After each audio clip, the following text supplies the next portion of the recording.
Ruban Chloé Ruban Diez épisode 1.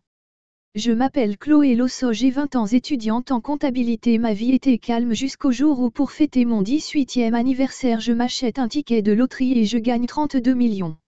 Avec cet argent, mon père, un homme pauvre, en a profité pour nous construire une petite maison sans eau et sans électricité.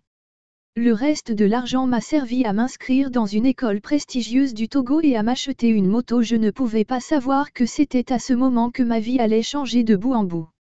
Alors que j'aidais ma mère à cuisiner, mon oncle Sam, le petit frère de papa, entre dans la maison. J'aimais bien tonton Sam, il était gentil et avait le cœur sur la main. Il n'était pas millionnaire ou milliardaire, mais il n'avait pas à se plaindre.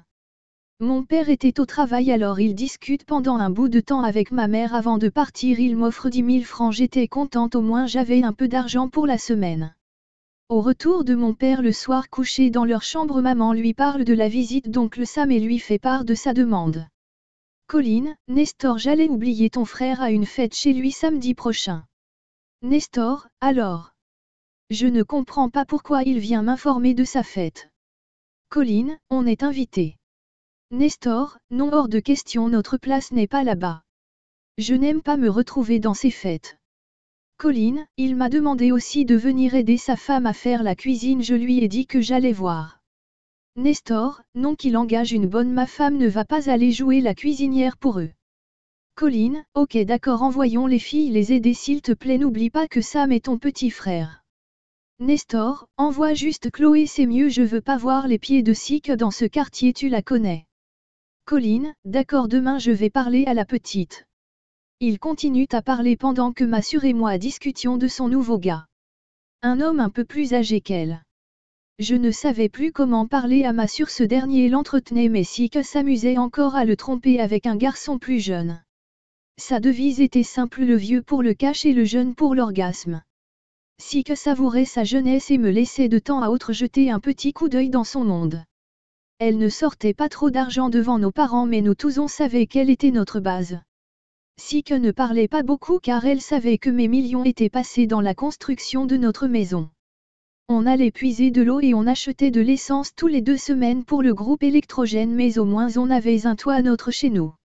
Malgré son style de vie qui déplaisait à nos parents, ils savaient tous deux qu'ils pouvaient toujours compter sur elle. Sik Massure avait toujours détesté vivre en location, alors quand j'ai accepté de donner mon argent pour construire notre petite maison, elle n'a pas hésité à soutenir et à gérer les autres dépenses.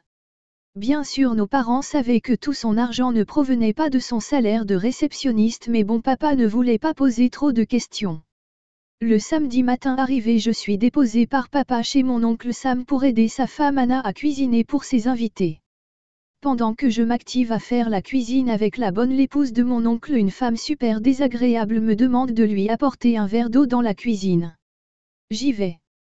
En passant par le salon, je vois Simone, ma cousine, la fille de mon oncle, avec ses copines au salon, qui lui demande. Rachel, c'est pas Chloé ça, elle fait quoi chez toi? Marina, tu la connais depuis longtemps. Louise, c'est ta sœur, je ne savais pas. Simone, ma sœur. Jamais. Elle vient aider ma mère à cuisiner pour la fête ce soir. Elle n'est pas ma sœur. Louise, ok, tu m'as fait peur, j'ai cru que c'était ta sœur. Simone, c'est la fille du frère de mon père. Bref. Marina, merde, tu veux dire que vous côtoyez des amis, des gens dans votre famille? Simone et moi on allait dans la même école. Elle faisait comme si elle ne me connaissait pas. J'avais tout entendu mais je n'ai pas parlé, j'ai fait semblant de n'avoir rien entendu. Je ressors de la cuisine avec le verre d'eau de sa mère, mais voilà qu'arrivé vers la terrasse, j'entends la femme de mon oncle dire à ses copines. Anna, c'est ça la vie, je pouvais engager un traiteur mais mon mari a tenu à avoir des plats faits maison. Laurine, ma pauvre chérie, c'est ça la belle famille, tu veux quoi? Toi fais attention à toi, on ne sait jamais. Je sors avec son eau, je lui donne et je retourne à mes casseroles. En partant, j'entends une phrase qui m'énerve. Chantal, tu ne vas pas boire ton eau. Anna, non, elle a trop duré, je ne sais pas si elle a mis quelque chose dans l'eau. Ces gens-là, pardon. Laurine, tu as raison. Ne bois pas, on ne sait jamais. Ce n'est pas l'envie qui me manque de lui remettre les idées en place, mais je me souviens des mots de ma mère. Tu fais la cuisine et tu reviens, tu n'es pas allé là-bas pour autre chose toute la journée. Je vais me tuer à faire la cuisine avec la bonne sans l'aide de madame tout en étant obligé d'entendre ces commérages désobligeants sur ma famille. C'est vers 18 heures que je vais finir. Pendant que je m'apprêtais à partir, mon oncle Sam m'appelle. J'étais en train de me changer dans la chambre de la bonne quand je reçois la commission. Me voilà devant mon oncle et ses amis, il avait une demande. Anna n'avait pas aimé que son mari me présente à ses amis comme sa nièce, mais pas un seul mot ne sort de sa bouche, elle se contente de me dévisager. Sam, Chloé viens ma fille, dis-moi, tu peux nous faire ta sauce pimentée? S'il te plaît.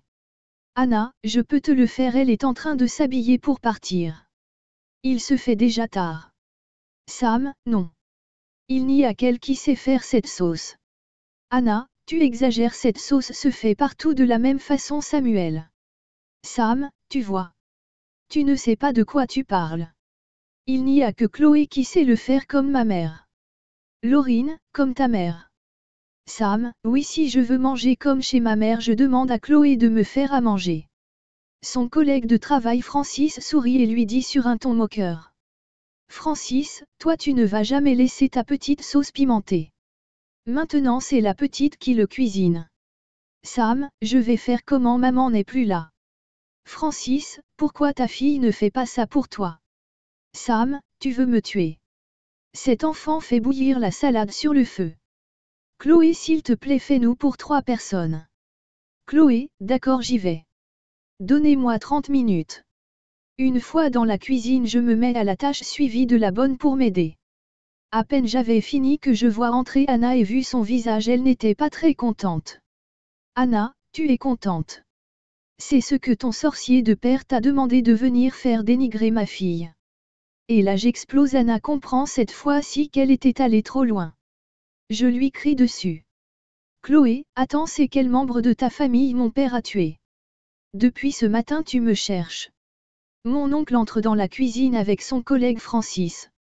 Suivi de papa qui venait d'arriver étonné de ne pas me voir rentrer puisqu'il était déjà 19 heures. Sam, Chloé, il se passe quoi? Chloé, elle me demande si c'est ce que mon sorcier de père m'a envoyé faire ici. De quoi elle parle? Sam, Anna, de quoi tu parles? Anna, rien, elle a mal compris, c'est tout.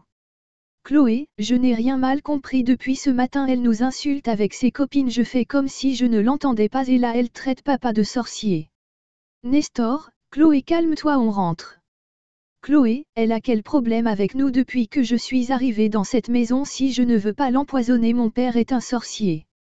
Sam, Nestor, je suis désolée. Anna, tu es arrivée là-bas. Nestor, laisse tomber Sam, s'il te plaît, ne viens plus demander à un membre de ma famille de venir t'aider, c'est mieux ainsi. Devant tout le monde je me mets à goûter les plats, il faut pas que cette femme va aller nous accuser. Sam, Chloé, tu fais quoi? Chloé, tonton, je goûte les repas devant tout le monde, c'est tout. Pourquoi tu ne fais pas la cuisine toi et tu me laisses tout faire si tu crois qu'on veut vous empoisonner? Elle tourne la tête gênée. Mon père prend ma main et me tire hors du salon en direction de la sortie suivi de mon oncle et de Francis, le collègue et l'ami de longue date de tonton Sam. Sur la moto de papa, oncle Sam et Francis essaient de convaincre mon père de rester, de ne pas partir. Nestor, non, ne vous en faites pas, c'est des histoires de femmes. Va voir tes invités Sam, on se verra après. Francis, mais la fête va commencer bientôt, reste. Nestor, non, j'ai pas trop le temps ce soir, une prochaine fois. Allez, amusez-vous bien. Auteur, les chroniques de Prisca Essie. Montage, Affaires Mystique Mon.